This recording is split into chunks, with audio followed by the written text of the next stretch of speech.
Welcome to Extreme Encounters. My name is Graham Stanley. Today's message is the key to your next season.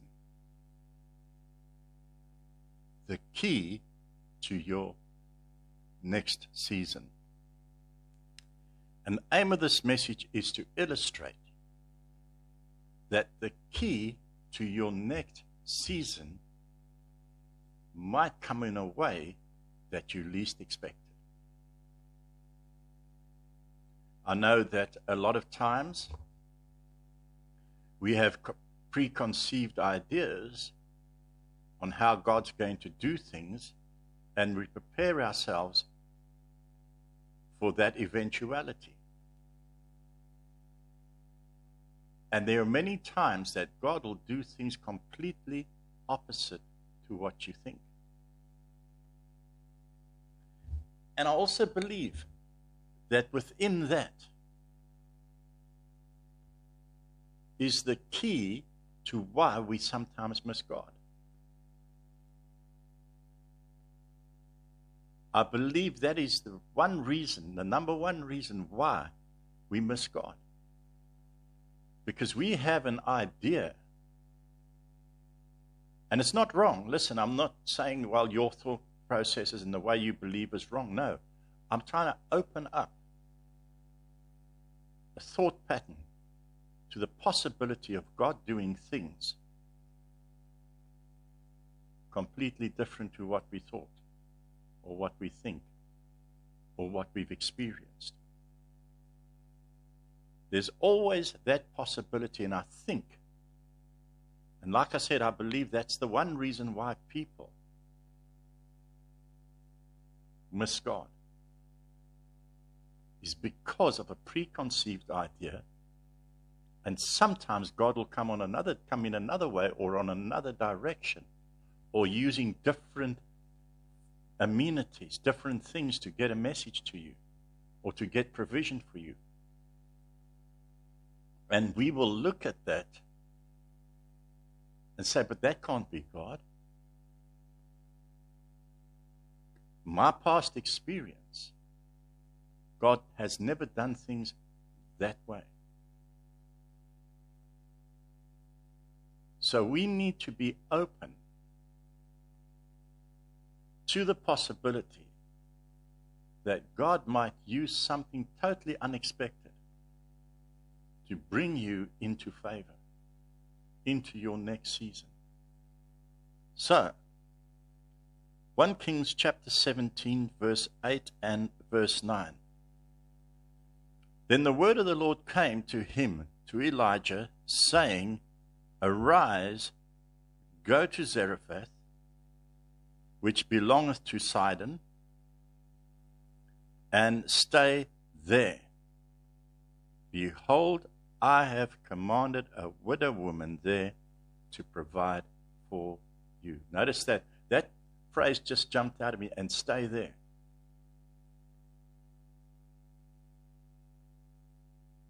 Many times when we get into a circumstance or a situation that does not look favorable to us, the first thing we want to do is pull up stakes and leave, because this cannot be God. God would never allow me to be in a circumstance like this. But if we will stay there, Psalm chapter 37 says, if you dwell in the land, you will inhabit. So we need to sometimes stay when it seems impossible to.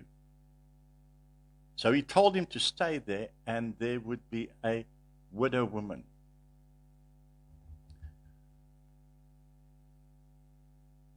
When you look in the Old Testament at widow woman, and if you go into the Hebrew word for widow woman, it generally means somebody that is destitute. It means somebody that does not have the ability to take care of themselves, let alone take care of somebody else. So God told Elijah, go to a place where somebody that has no means, no possibility of taking care of you, and stay there. I know when I've been in situations and circumstances and I rebuked the devil, said, I bind you, devil, and all that stuff, and God let me know. That's no devil. That's him. So we need to be sensitive to the possibility of God meeting us in a way that is completely contrary to what we expect or what we are used to.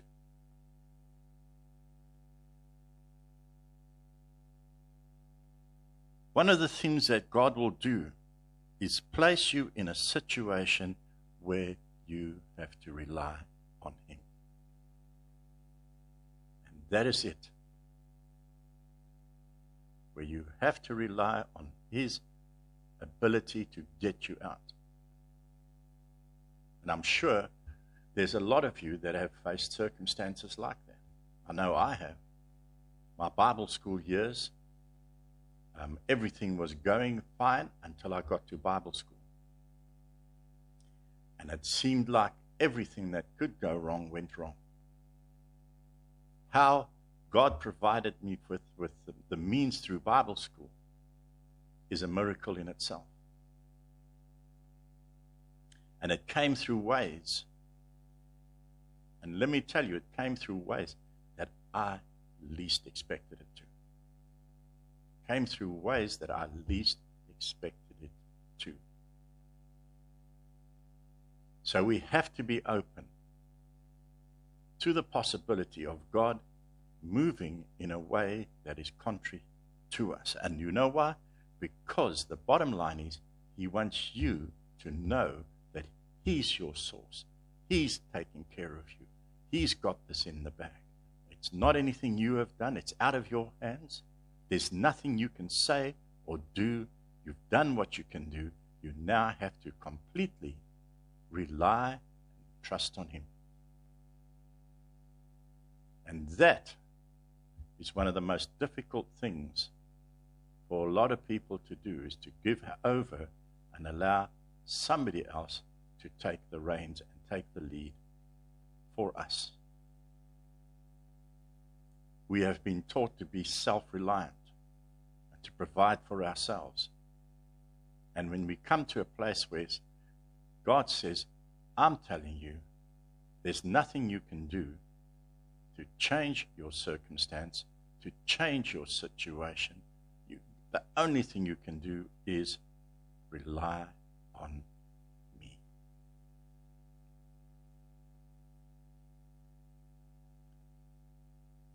Judges chapter 7, verse 2. The Lord said to Gideon, the people who are with you are too many for me to give Midian into your hands. For Israel, listen to this, will become boastful, saying, my own hands, my own power has delivered me. My own power has delivered me.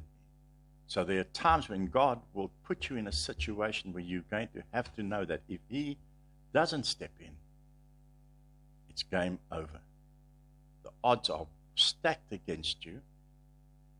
There's no way you can get out of this. So, and you know what? That's a good place to be in. I know with our perspectives, we think, well, that can't be a good place to get into. But actually, that's a good place to be in. God says to you, listen, you're going to have to understand, this is going to be me, not you. I've got this, not you. If I say this is how it's going, then that's how it's going to be. So we've got to understand that there comes a time when God is leading in a contrary direction to what we would have thought of. I mean, here's Gideon. The last thing you would think is that you could defeat a massive army with a handful of men. The odds of that happening is 100% zero. Not going to happen, will never happen, can never happen. But Gideon had to trust God. He had to put everything he had in God to believe that God was the one that would deliver him from this circumstance. Joshua chapter 1 and verse 4. Then the Lord said to Gideon, Judges, chapter 1, 7, 4. The people are still too many. Bring them down to the water, and I will test them for you there. Therefore, it shall be that he of whom I say to you, this one shall go with you, he shall go with you. But every one of whom I say to you, this one shall not go with you, he shall not go with you. So there we see God puts Gideon in a tighter spot. He said to him, okay, the first time around, he said, listen, I can deliver you out of this. However, I'm going to up the ante so that you know that it's me that's doing this and not you. That there's not even a slither of a doubt that it's me. You're going to know that you know this has been me all along. You're not even going to have a chance to say, well, yes, it was God, but you know. So God might put you in a place where you have to trust him emphatically with all your being. And that is extremely difficult. Like I've said, we've been trained our whole lives to be self-sufficient and provide for ourselves, which is good. I'm not saying that you must throw up your everything and now just, be dumb about it. Use wisdom. Use wisdom.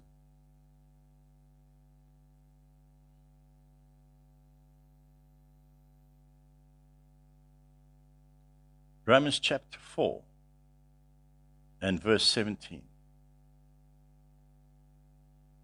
O Father of many nations, have I made you in the presence of him whom he believed, even God, who calleth the dead and who raises the dead and calleth into being those things which do not exist. One of the things that I believe God wants to do is for us to realize that he can override any situation that we find ourselves in. That's the one thing I think God wants just to learn, is that he can override any situation that you might find yourself in. I mean, he's the God that calleth the dead alive. So if he can do that, then surely he has the ability to get you out of the circumstance and situation you're in. The only thing that we have to do is to be convinced that he can do it. That's the only part. Our only part is to be convinced. And how do you be convinced? In your mind. And how do you get that way? You get that way by meditating on the Word, by keeping the Word front and center in your life. Not your circumstance, not the direness of your need. We've been in dire, as a family, we've been in some very tight situations. But we kept our eyes on the Word. We kept our focus on Jesus. We confessed the Word, and God came through. God came through. You see, you always have an option to get into the realm of panic and worry and mental anguish and, turn your hair gray. By the way, that's not why I have a gray beard or gray hair. I've been going gray since I was 18, 19, 20. So gray beard has really got nothing to do with age. So you don't have to get into a circumstance where you're in total flat. You don't know how you're going to get out of it. Got to stay focused on the Word.